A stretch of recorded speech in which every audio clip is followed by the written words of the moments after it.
You can have it in any color as long as it's black. That was Henry Ford's tongue-in-cheek answer to those asking if Ford planned on making any other color than the all-black Model T. Mr. Ford was ahead of his time, but it wouldn't be until 1972 that the watch world took a play out of his book with the introduction of the world's first all-black watch, the automotive-inspired Porsche Design Chronograph 1. Even though the first Model Ts and the Porsche Design Chrono 1 don't necessarily share anything else beside their automotive association, they share the use of a stealthy, sophisticated, and highly versatile blacked-out color scheme, a trope that remains extremely popular in watchmaking to this day.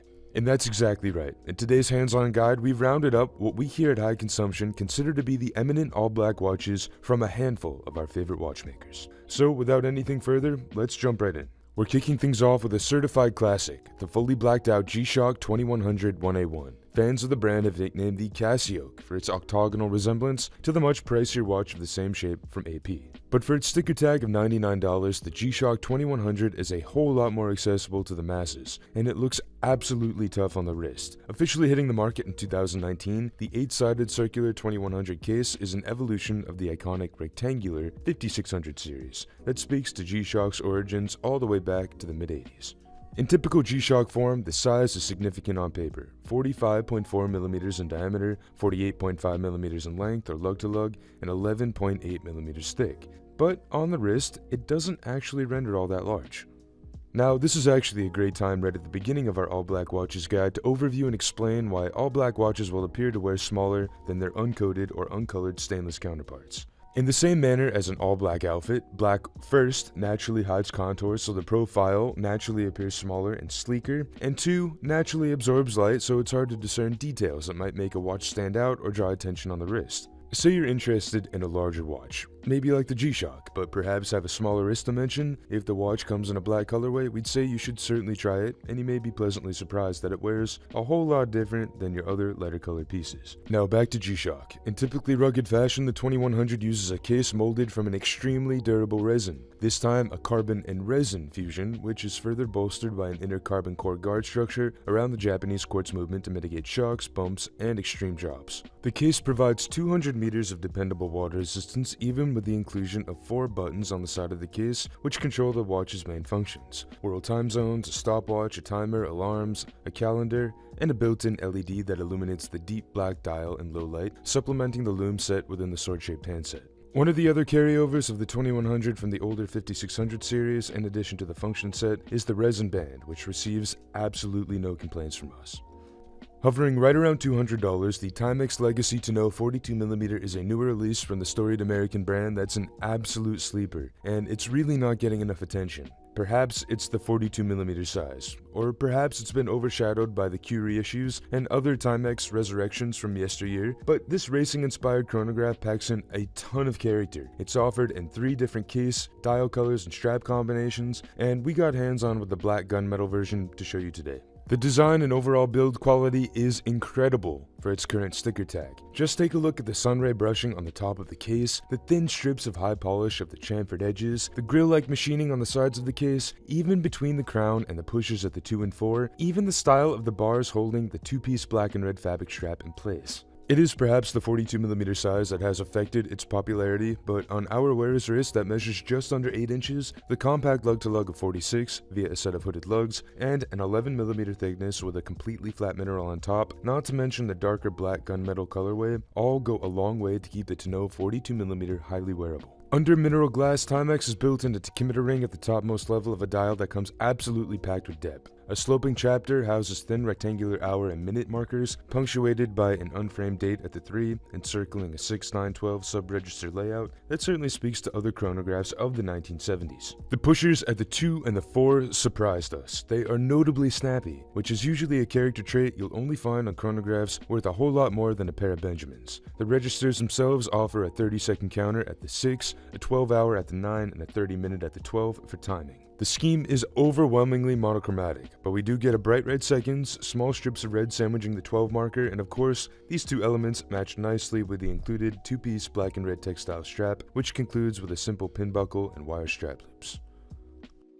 There's a difference between a black watch and a fully blacked out watch. The former usually employs the colorway across the case, but might build in color on the dial or with the strap. The Seiko SRPD79 is one of the latter, a fully blacked out watch from case to dial to strap and hardware. Basically as stealthy as you can get, and all for well under $500. The Seiko SRPD97 even uses black lume, and yeah, it does glow, but a tad darker than the usual suspect. Anyway, Seiko's basically took, say, the SRPD55 from the 5 Sports SKX series and blacked out every element they possibly could. And seeing how much we already love the series, the fully blacked out SRPD79 is a great addition for anyone looking to round out their all-black EDC collection with an affordable and dependable timepiece.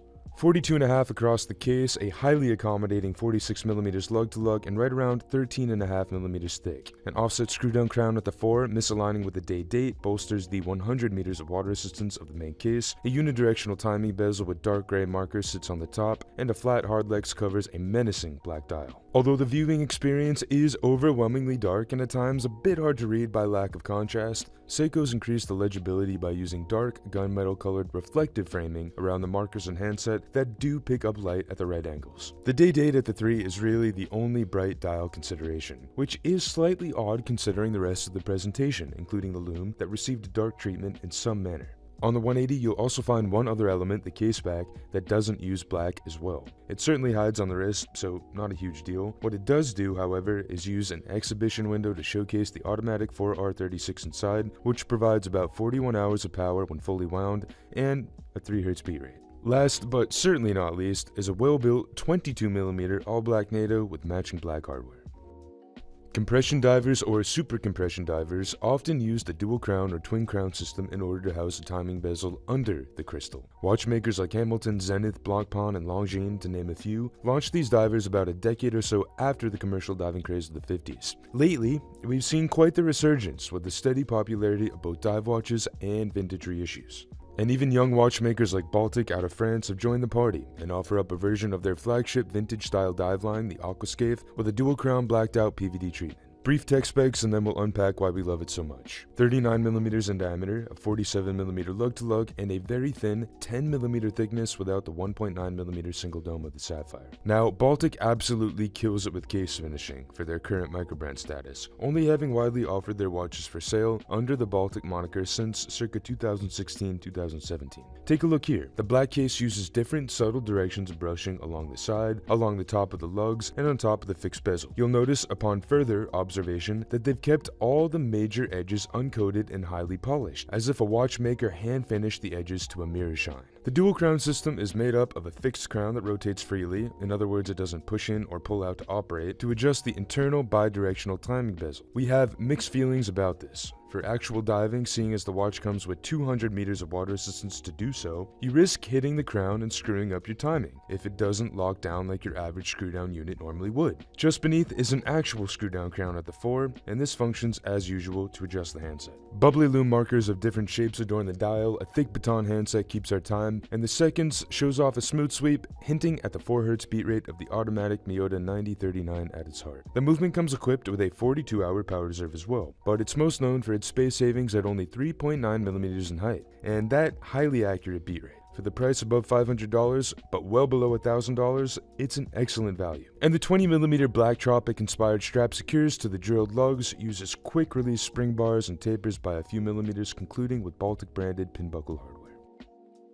Next up, it's lights out for the Hamilton Khaki Field Automatic. This absolute stunner has been sized up to 42mm, uses 2 different finishes across the blacked out main case and fixed bezel, and washes the dial in different shades of black, only allowing for accent color on the tip of the seconds. Lug to lug is right around 50mm even, thickness of just 10.9. Given the length of the case, it does, unsurprisingly, just like the base Khaki Field Mechanical, have significant sprawl across the wrist, and it will wear large even with the Cloak and Dagger case. Also, like the classic Khaki Field Mechanical, this case and push-pull crown only provide a lackluster 50 meters of water resistance. One aspect that we enjoyed about this watch in particular is the anti-reflective coating that you can certainly tell is well and generously applied to the Sapphire. All black dials can be very tough to read, especially if the numerals and indices are also fully entirely black. On top of that, trying to pick up detail through a reflection is the last thing you want with an all-black dial. So we appreciate that Hamilton seemed to pay special attention to the viewing experience through the crystal. Color aside, or should we say lack thereof, is really just a rollover of the classic field auto day and date, with its numerals applied in a deep gray instead of white, as well as the gray tint of the lume inset within the hands.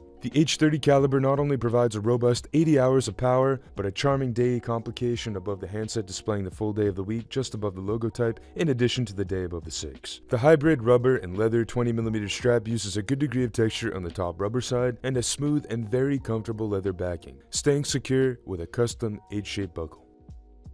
Our next pick is so dark, Bell & Ross went so far as to dub it the B03 Phantom. This is by far the darkest all-black watch in our guide. So much so that in our opinion, it's almost illegible if you're not in a well-lit environment. Alright then, so who exactly is this watch for? Well, yeah, that left us scratching our heads after spending some time with the B03 Phantom, because yeah, it's a $4,000 tool watch anomaly. Bell & Ross instruments are purpose-built as tool watches, so obviously, legibility is certainly a top priority. We'd say this is not the B03 for the utilitarian, the pilot who demands a tool that provides a straightforward user experience. This is the B03 for lifestyle. Why? Well, one, the dial is completely blacked out, but so are some of our other picks. Well, the B03 is blacked out and matted, reflecting even less light. Plus, the crystal does pick up a considerable amount of reflection despite the anti-reflective coatings applied to it, making it even more difficult to quickly discern the time unless you're in a location with bright, direct sunlight. Now that you've been made aware of our first impressions and thoughts, some technical specifications. The microblasted black ceramic case is 41mm in diameter and 10.4mm thick, where assuming you can guess the approximate lug-to-lug because of the square size. The dial does use lume, the numerals and indices set via molded luminescent material and coated in Swiss Superluminova. Nearly all the elements glow green, but we were a little surprised to see the seconds did not. The automatic Bell & Ross caliber 302 provides 54 hours of power when fully wound, largely assumed to be based off the Sellita SW300-1 and maintains a 4Hz beat rate. Despite its in-your-face presence on wrist, the bracelet is remarkably comfortable, wearing almost like a leather bunch strap, and it concludes with beefy Bell & Ross branded ceramic pinbuckle hardware.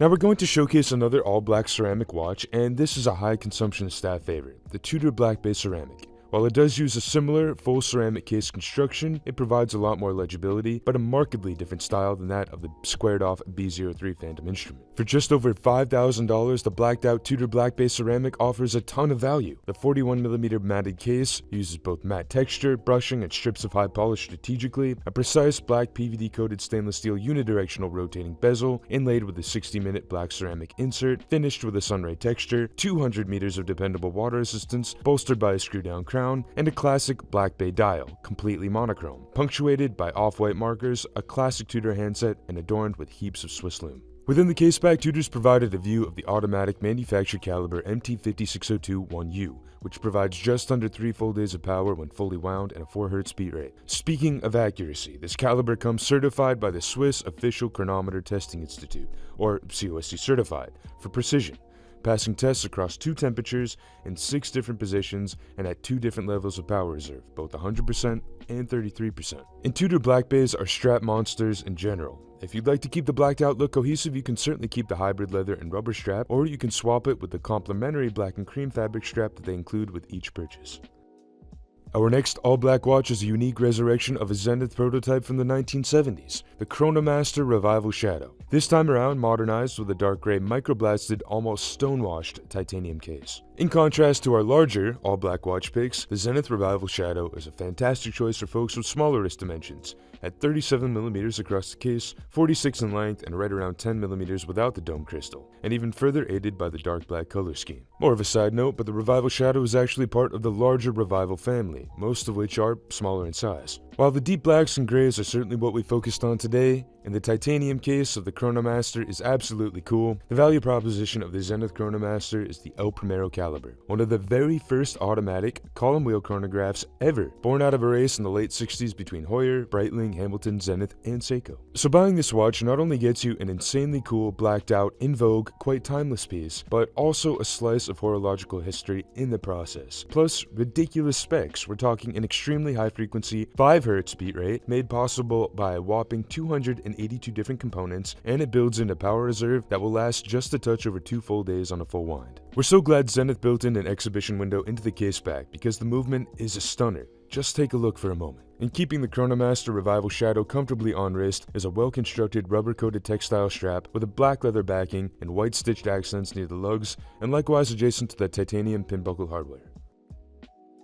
As part of Omega's rich Speedmaster legacy and close ties to its lunar history, Omega's rolled out quite a number of Speedmaster variants. This black, insanely detailed version celebrates the legacy of the Apollo 8 mission, which saw the first human beings to ever lay eyes on the dark side of the moon in 1968. This 44.25mm model absolutely packs in vivid detail, with an engraved dial recreating a portion of the moon's many battle scars, and on the 180, the coaxial master chronometer caliber 3869 laser ablated with equally rich recreations. Did we mention the small second sub-register? Let's zoom way in. Yeah, that hand is a grade 5 titanium miniature recreation of the Saturn V rocket. This moon face, anodized aluminum dial, and that's FACE, is absolutely littered with detail, and if you look closely at the lower left quadrant, it's partially a skeleton design. As we said, 42.25 across the case, and even 50mm in diameter and 13mm thick, constructed from black ceramic. By the way, we've mentioned ceramic cases now a few times, so just to clarify, this isn't your run-of-the-mill tableware variant. Watch cases made of ceramic is industrial-grade material that is anything not classified as metal. These ceramics are extremely hard and scratch-resistant, durable, corrosion-resistant, non-magnetic, and lightweight, but yes, can be a bit more prone to chipping and shattering should the case be dropped from a tall height. The manually wound Omega 3869 powers the Speedmaster dog side of the moon, providing power for the 3 sub-registers, the main chronograph hand, and the regular handset. The caliber employs a coaxial escapement, comes fully certified as a master chronometer approved by Metis, uses a free-sprung balance with a silicone balance spring, and is highly resistant to magnetic fields reaching 15,000 Gauss. The movement also maintains a beat rate of 3 Hz and a power reserve of about 50 hours when fully wound. The default strap pairing is this black and yellow rubber strap with ceramic hardware that matches the dial. That being said, Omega supplies so many other great strap options, and Speedmaster's blacked out colorway aside, are strap monsters going well with virtually anything.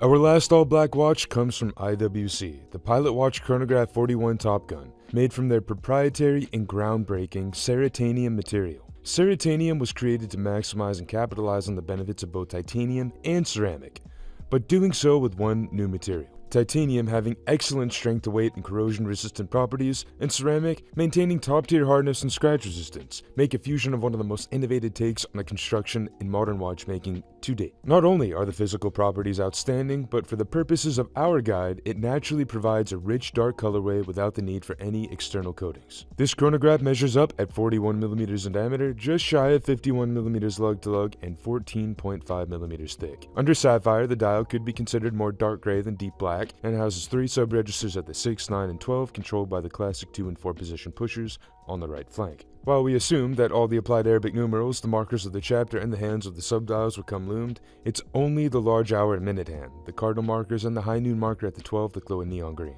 Inside, IWC employs the automatic 69385 manufacture caliber, and provides one of the most beautiful and clear exhibition case backs we've ever seen.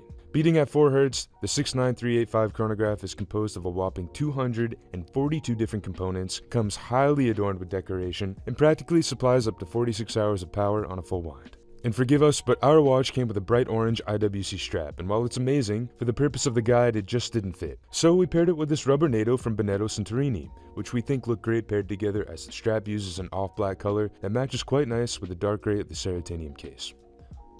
And with IWC, the end of our guide of our current favorite all-black watches. As always, we want to emphasize that these are but a small cross-section of many great blacked-out watches that we couldn't all represent here today. Just like the Porsche Design Chronograph one, we have to shout out as the one that started it all. So we'd invite you to share your favorites in the comments below, and if you're looking for more great watch content, feel free to browse our other videos or head over to highconsumption.com for some great reads.